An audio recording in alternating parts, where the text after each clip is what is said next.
So it's the end of the Pancha. From tomorrow on, it's normal, normal duties. And now, it has been 3 months. Reflect about, I mean, did your sati increase? Yeah? Did your wisdom increase in this time, or did you just waste the time? The Pancha is there, for intensifying one's practice. Yeah? So some of you will go after the Pancha, go, into remote areas. Yeah?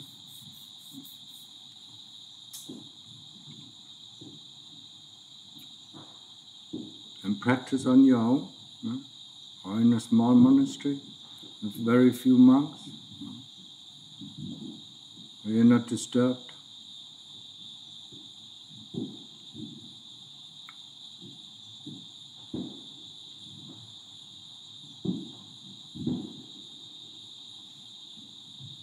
I do have the feeling,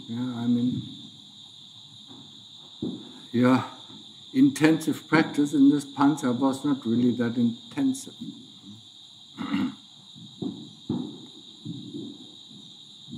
There's too much comfort, too much distraction, even though, this monastery is pretty remote, yeah. It's not far away from the city, but it is remote. Not many people are coming.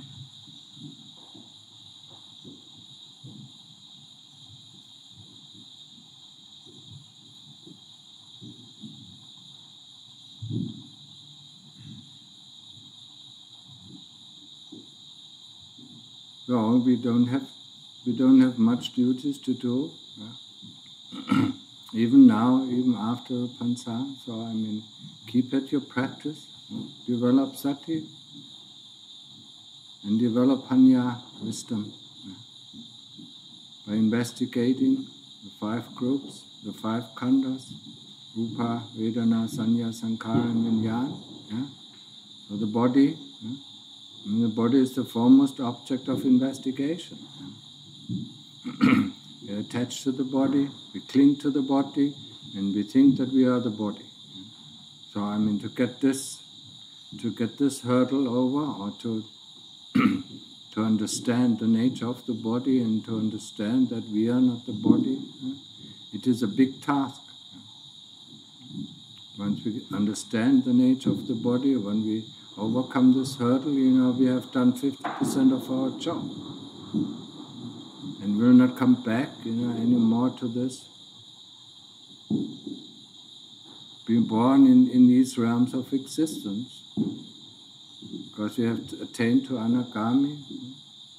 If you have not attained to Arahant yet, you have still 5 realms to go through. The realms of the higher fetters, where you get rid of the higher fetters. Attachment to form, attachment to non-form, and so on.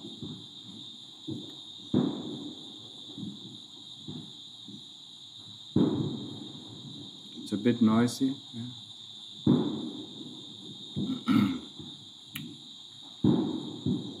There's something,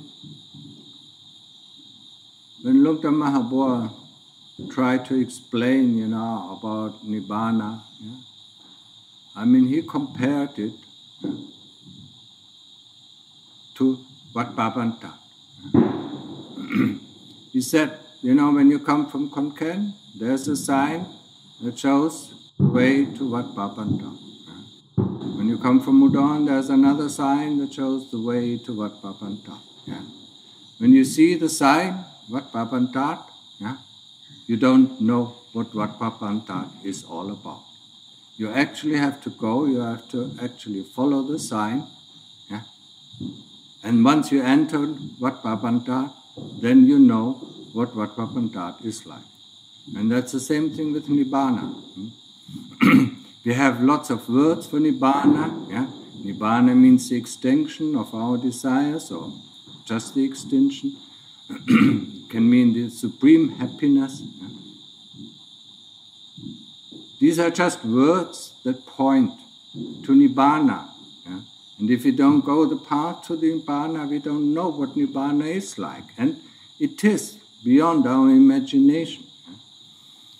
Everything in this conventional reality, I mean, we more or less can, we can define or we can imagine it, but something that is outside of the conventional reality is beyond our imagination, and any kind of word that we are using for it,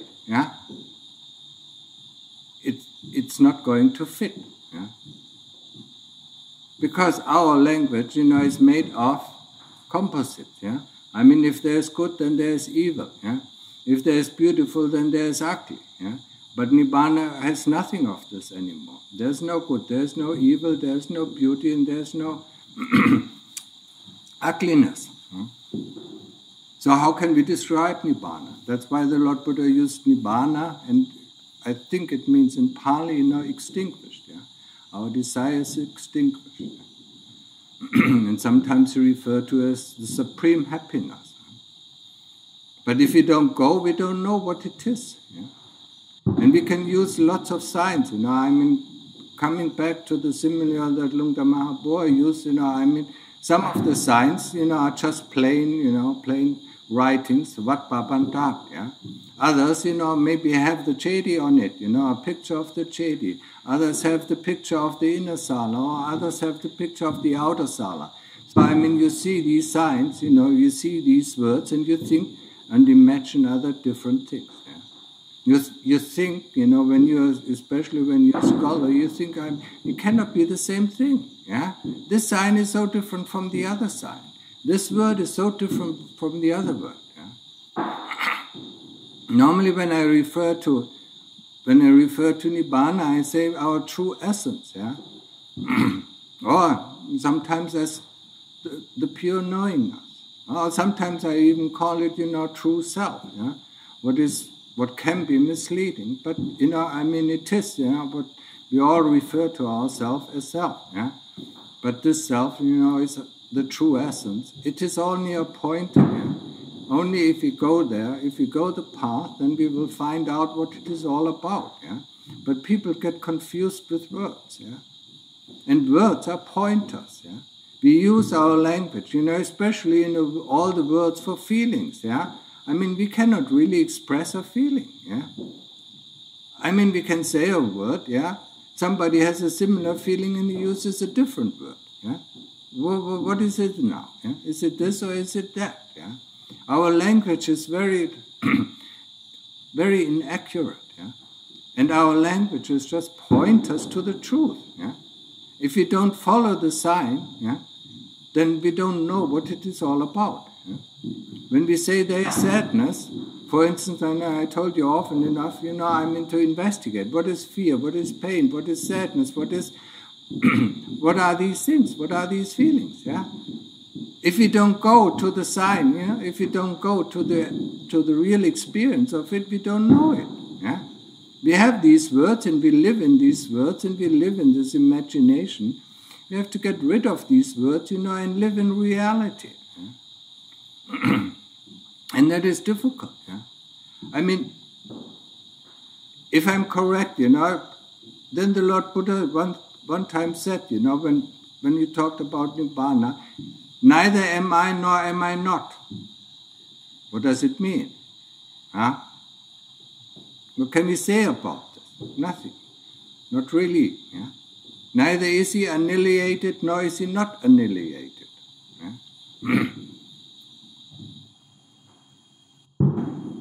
And when we think about the story or the spiritual biography of Luang Pu Man, I mean, the Lord Buddha came and visited Luang Pu Man and gave him a teaching. And then Luang Pu Man was so surprised, and he said, How can you appear in front of me? You're already in Nibbana. And he said, I remember my old form, and I took up this form, in order to appear in front of you. The moment scholars heard that or read that, they went out of their mind. They said, this cannot be. This is impossible. It is so written in the scripture. But what is written in the scriptures are just words. And people get confused. So Lungta Mahaprabhu said, this is not scholarly, this is the way of forest Dhamma. Yeah? And forest Dhamma comes from the heart. Yeah? And that's where it all came from. Yeah? At the time of the Lord Buddha, there were no scriptures, so there were hardly any discussions. Yeah? What should you discuss if you don't have scriptures? You could discuss the teaching, and even at that time, when there was no written record of the teaching, there were two groups of bhikkhus fighting about the Vinaya. Yeah? The Vinaya of the Hongnam, of the toilets. If you should leave water, if you don't use water, yeah. And they were fighting and fighting, and the lay people who supported them getting annoyed slowly, and the Lord Buddha, tried to say, do it like this or do it like that, and the bhikkhus didn't listen to it. And the moment the Lord Buddha saw that they didn't listen to it, he went out into the forest and spent his rains retreat, in the forest. Yeah. At the time of the Lord Buddha, his own bhikkhus, didn't even value him, when he said it is like this or like that, he laid down the rules, and they were interpreting these rules and, confronting him, not listening to him. Yeah? But this should be like this should be like that. Yeah?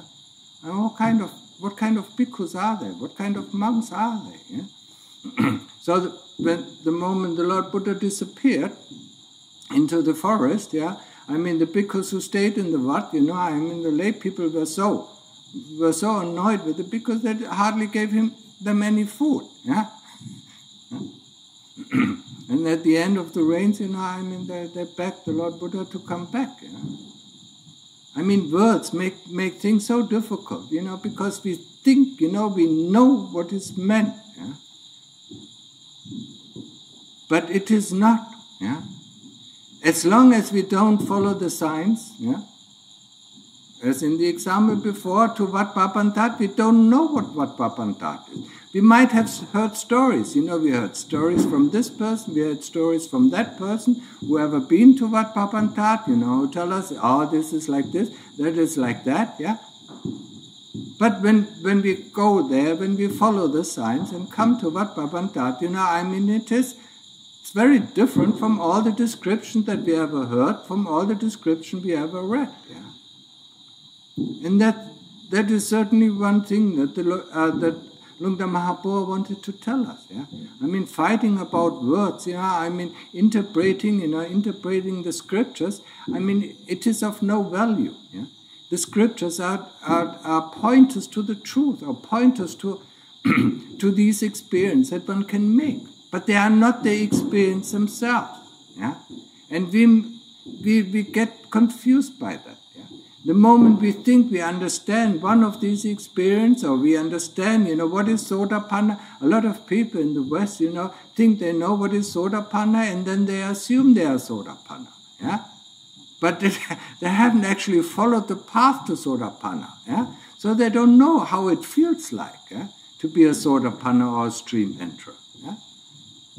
But they read the text, and said, if you don't have this, or if you don't, or this is over and that is over, or this is erased, and then the people assume, when I look at myself, this is erased, so I must be a Sotapanna. Yeah? It's stupid, yeah. And even some of the teachers, some of the teachers in the West, and probably also, I heard also here in Thailand, they give you a diploma that you're Sotapanna or Sakadagami or Anagami or Arahant. Yeah? What's the use of it? It's a piece of paper, the best use of it, is to wipe your ass. Yeah? It's not worth anything. Yeah? But especially, when we come from the West, or when we study a lot, like people who go here in Thailand to university, and study a lot, they think they know, But what is there? This knowledge is is within words, yeah? And words, yeah, are not the truth. They are pointers to the truth. Yeah?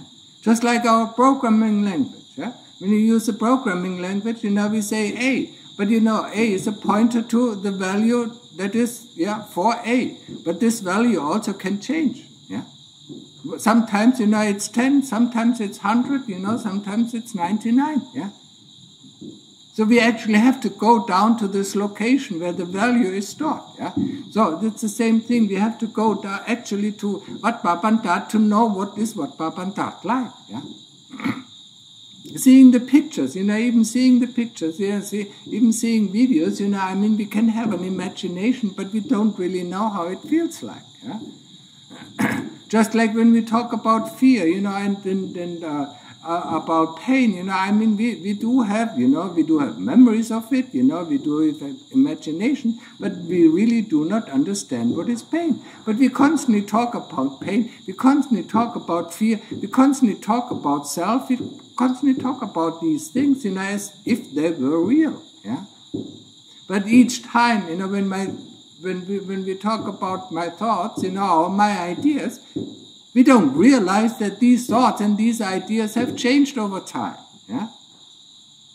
So the thought, the thought or this idea, is a pointer to the value, but the value has changed over time. Yeah? So each time, we actually have to go and follow the pointer, yeah, and to see what is pain, yeah, what is fear. What are all these things that we constantly, when we converse, when we have a conversation with others, we throw out these words, and live, in an illusion about the world that we imagine it to be, yeah. Or like we used to say, in the 60s or in the 70s about people, who studied, and they live in their ivory tower, they have no connection to the basis anymore. Because they're all in their head, yeah. But for us, even for simple people, they are also in their heads. They're in their language, yeah. And they don't realize the language is actually only pointers to the truth, yeah. And that is one of the problems, where we have to go back in practice, yeah. Whatever we think, we have to go back, to the feeling, to the experience of it, yeah. When we have pain, we have to go to the experience of pain. What actually is pain, or what actually is fear, to understand it, yeah? Because we have not, yeah? As I said last time, understand, it is mostly done in the brain, In Thai, it is entering the heart, yeah? That means, if it reaches the heart, and if the heart understands it, then it's over, then it's finished. Yeah? Then it knows what pain is. Yeah?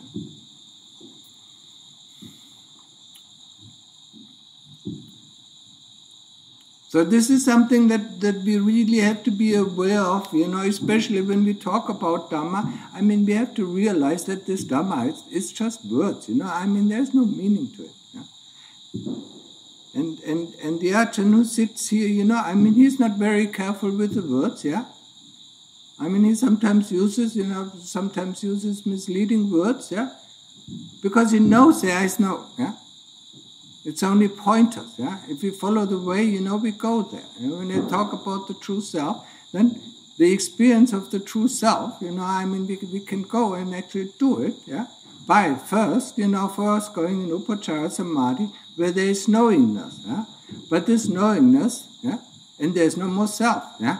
There's no more identity. Yeah? When we talk about self, we always talk about identity. There's no more identity, there's just pure experience, yeah? And something knows that there is pure experience. But if we go on, yeah, until everything disappears, until this whole universe disappears, then then comes this pure knowingness. And this pure knowingness doesn't have any object that it knows of. Yeah? And that is a synonym, or that is, like Lungta Mahaprabhu said, that is the preview of Nibbana. So, we could experience it if we wanted, yeah? And know, how it feels like. We have, yeah, the moment we come out of Appana Samadhi, of course, Nibbana is gone. Yeah? And people think, why is it gone? Yeah? Because we haven't actually cut, we haven't actually cut the 10 fetters, that bind us to the realms of existence. Yeah? Or we haven't fought the kilesas so that they disappear from our heart. That's why when we come back from Upachara Samadhi or Appana Samadhi, the world is just the same. And people don't understand that. Yeah? Or some people don't understand that. Yeah? Knowingness is knowingness. Huh? There's this knowingness, where the self disappears and then it knows of it knows object. So it knows the experience, and it knows sounds, it knows feelings, and it knows all sorts of things. Yeah. But when we go deeper, when we become one-pointed, there's just this pure knowingness that doesn't know any object. Yeah. And that is very, very, very different. Yeah, from the knowingness. Yeah, where the first time in our life, the self disappears. And the self disappears, and that's why a lot of people are even afraid to go into this moderate, in this moderate samadhi called Upachara Samadhi or Aksa Samadhi. Yeah? Because they don't want to lose themselves. They don't want to lose their ideas. And at that moment, their ideas are lost, their memories is lost. Of course, it all comes back. Yeah? And we feel free, yeah, because there is nobody who takes hold of this experience, and anybody who practices, yeah, knows these thoughts that are constantly coming up. I'm doing, I'm happy, I'm getting calm, yeah. All these thoughts that constantly come up, yeah, they are not there anymore in Upachara Samadhi. Nobody takes hold of the experience, so the experience is pure, yeah. And this is something people just don't seem to understand. Yeah? When we come out of this Upachara Samadhi, the world is the same. If he stayed long enough in Upachara Samadhi, it will take a while until self comes back. Yeah? Because it is a cart house. And we have to build up the cart house, or our identity back. And then once the identity back, as all our memories are back, all our thoughts are back, all our feelings are back, and then we are just the same way before we entered Upachara Samadhi. If we don't stay long enough in Upachara Samadhi, we will not have this experience. Yeah? And most of the people don't stay long enough, to have this experience. When we go into Appana Samadhi, it is even deeper. It's completely cut off of the world. Yeah? So when you stay there for an hour, 2 hours, or 3 hours, when you come back, you really don't know who you are, where you are, what you are, and so on. And it takes quite a while, yeah, to build up the self again. And then we see, the self, our identity is just an illusion, just clinging to certain things that are around us, yeah? To the thoughts, to the ideas, to the memories, and so on. Yeah? So it is a very important experience, to go into this Appana Samadhi or into this one-pointedness for a long enough time, yeah. And this one-pointedness is just a preview of Nibbana, yeah. And with any kind of preview, it's not the whole thing, yeah.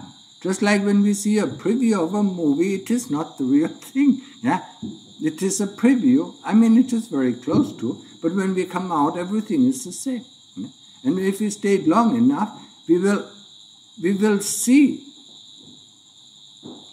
how this I, how this self, or how this identity, or whatever you call it, is created. Yeah? When you come out, it is really like that. You really don't know who you are, where you are, and what you're doing here. Yeah? So it takes a lot of thoughts, it takes a lot of memories to get this identity back. And then when it is back, then everything is normal. Yeah? And there we see, yeah? And that why it would be important for us, to go and have this experience of Appana Samadhi. To see that this self, that this identity that we constantly defend, yeah, I'm like this, no, I'm not like this, I'm like that, I'm not like that, yeah, is created, yeah, and how this identity can completely vanish. And there's all what is left is, is this pure knowingness, yeah? Or this clear knowingness, yeah? That doesn't know about any of the objects. Yeah? Probably if you stay longer, you will know, you will know your past lives and things like that, But people who still have kilesas will not be able to do that. They're coming out too soon, that's where the Lord Buddha knew about his previous life, because this is eternity. In this eternity, there's no time. There's beginning and end is just the same. So he knew about, the future. He knew about the next the next Buddha who comes to this earth. He knew his name. He knew his last 24 Buddhas that he has been with. And so on. So there is the future is written there, and the past is written there. So nothing is lost. It's called eternity, or it's called, just knowingness, or it's called Nibbana, or whatever you call it, or supreme happiness. You already feel, that's why I put it really, strongly onto you, to go into Upachara Samadhi. Just let all these thoughts go, Let them go, let them disappear, to see. There's nobody taking hold of these experiences. There's just happiness, or peacefulness, or calmness. It's not the same as apana. But it's happiness, it's peacefulness, it's calmness, whatever, that depends on. Upachara Samadhi depends on the characteristic of any person who goes there. Not one Upachara experience is the same. We go the first time, it is like this. We go the second time, it is like that. And this person goes, and that's where we see it. A person, who describes it, when he comes out, he describes it like that. Another person, who comes out, describes it like that. And their words don't match at all. One is talking, let's take an example. One is talking about an engine, and the other is talking about the oil. So for us, who hear that, think this cannot be the same thing. But a person, another person who listened to these two examples, who has been there in Upachara Samadhi, exactly knows it's the same thing. Oil and engine, belong together. Just he describes it as oil, and the other describes it as engine. That's where we get so easily confused, when we adhere to these words. When we stick to these words and say, this must be this must be this, this cannot be this cannot be that. The teaching of the Lord Buddha is nothing else than just signs that we need to follow. How do we get into Upachara Samadhi? the sign is very clear. Stick to your breath. Know that the breath is going in, know that the breath is going out, and replace any thought that comes in, or any memory that comes in with the attention on the breath. Or use the word putto, putto, putto, and replace any word, That is the path to follow in order to get to the word, or to the description of Upachara Samadhi. And as I said, Upachara Samadhi, is different for each person. But it has one thing, that is common to every person. When we come out, we feel rested, and concentrated. That is common to every person. If you go into Apana Samadhi, it is even more clearer. You feel, you feel like a laser beam that can cut through everything. And that can be quite useful, especially if we do investigation of the body, because we are attached to the body. The moment we investigate the body, this kind of anger or irritation comes up. We don't want really to see it. But when we come out of Upachara Samadhi and our mind is completely focused, then we can see it very objectively and say, oh, that's good, that looks like this, that looks like that, and insight can arise, Without this objectivity, without the samadhi or without the sati, we cannot really investigate in order to gain wisdom, We can only investigate in the way of thoughts, yeah? And thinking about this life, thinking about the next life, thinking about training of the body, and thinking about, dying, or waiting to die, yeah? I mean, that is the thing that we can do and investigate without too much power of sati, yeah? But really seeing the nature of the body, we need this sati, we need this power, we need this absorption, yeah? And samadhi is also called absorption, yeah? I mean, you're absorbed into one thing. You're absorbed in the Buddha, you're absorbed in your breath, yeah? And that is this power of concentration and the knowingness, the sati that comes with it, I mean, we can then use, to investigate, to see things clearly, yeah? And for a few moments, it depends on how long we have been rested in Upachara Samadhi, for a few moments or for a few few hours, I mean, we are quite objective, yeah, until the sati and the concentration wears down through our questioning. What is the body? What are the parts of the body? Which part of the body is me? And which part of the body is not me? And so on, yeah. Which part of the body is the body? And so on, yeah. All these questions, or what is the inside of the body? With the power of concentration, with the power of sati, we can even see the inside. But this is something that we have to train.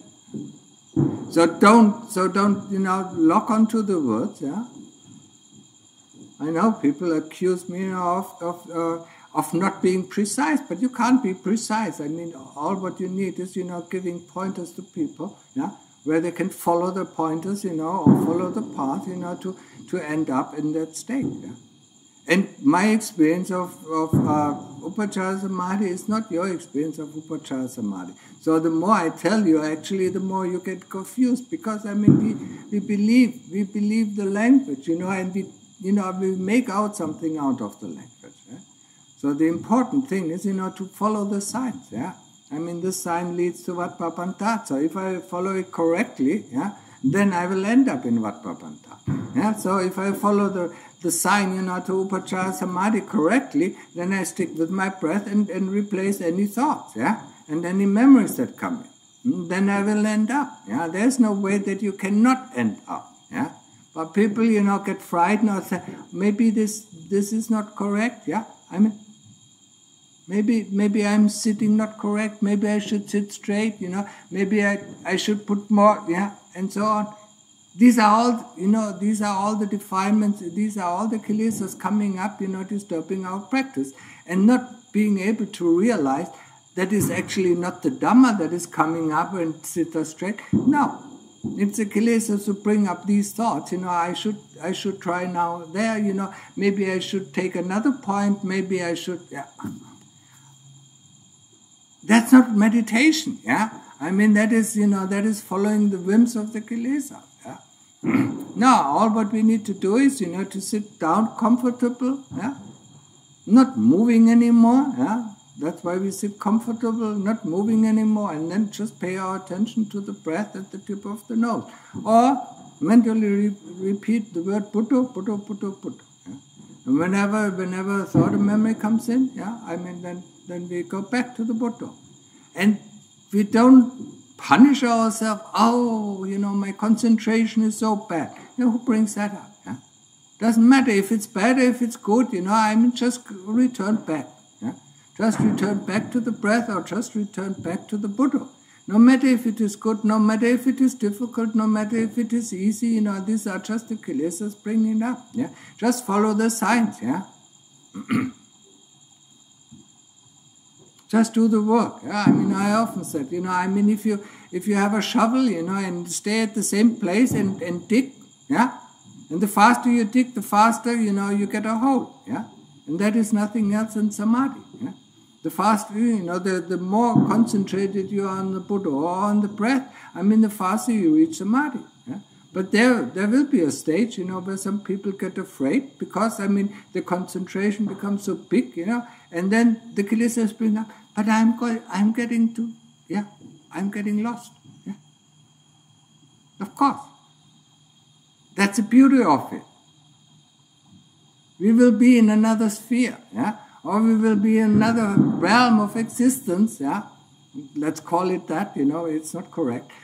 we will be in another sphere of experience, and that is called Upachara Samadhi, where there is no I, where there is nobody taking hold of the experience. Just like in our meditation, we think, oh, that was a great insight. Somebody is taking hold of the insight and changes the insight, according to its wishes or to its whims. Actually, the insight was very different, but the moment, the kilesas grab hold of the insight, it turns it around, oh, that was a nice insight, and actually, it wasn't anything. And that's how they work, and we get fooled by it.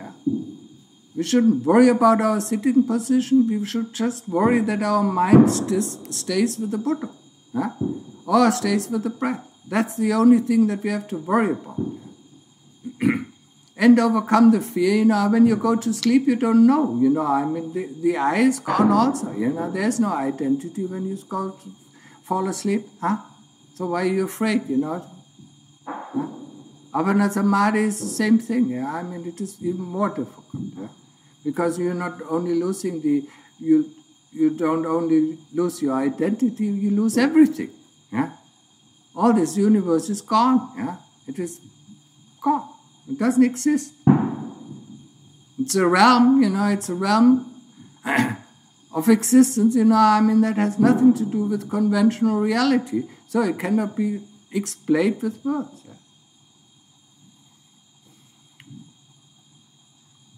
Okay, so understand it? And don't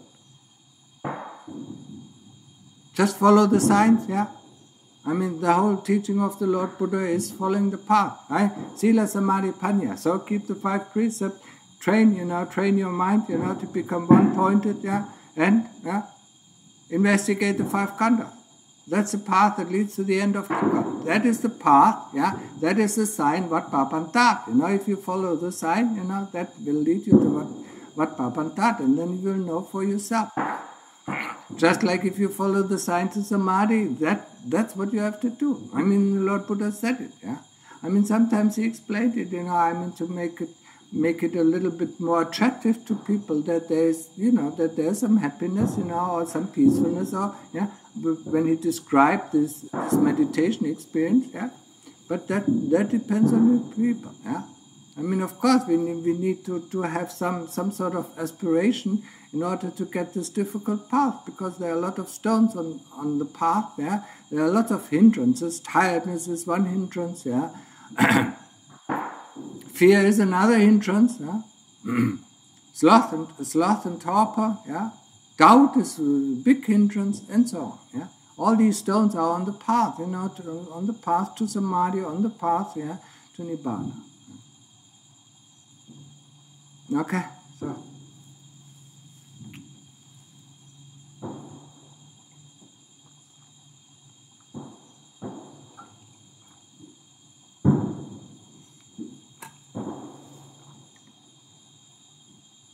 And don't try so much,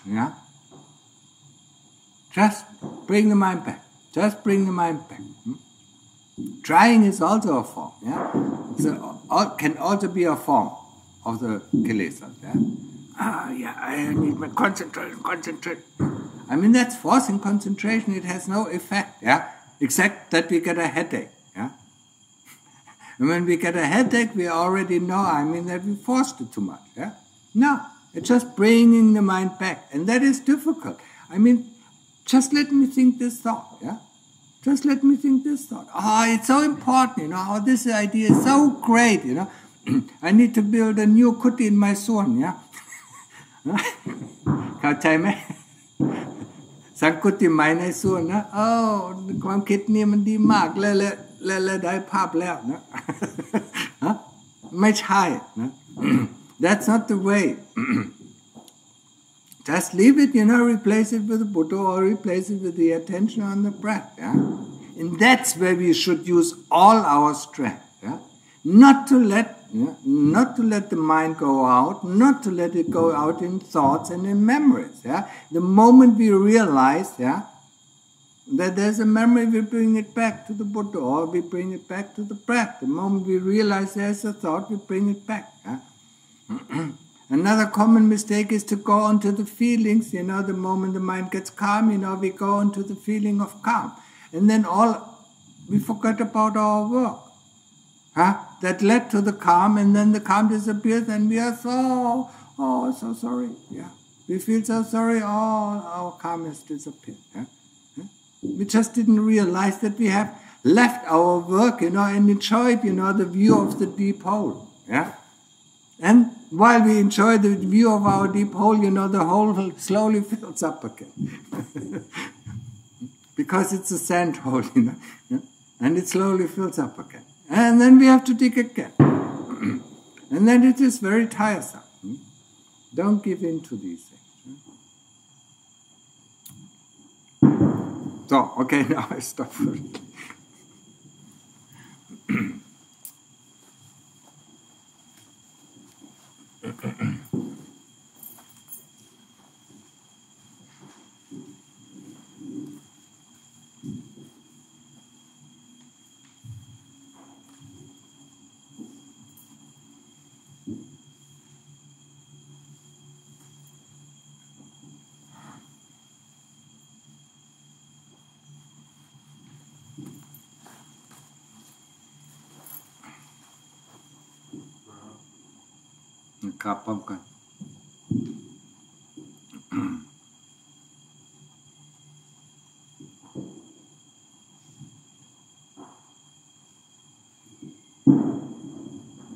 Dennis. You have it too tight. Yeah? Yeah. So that when you have to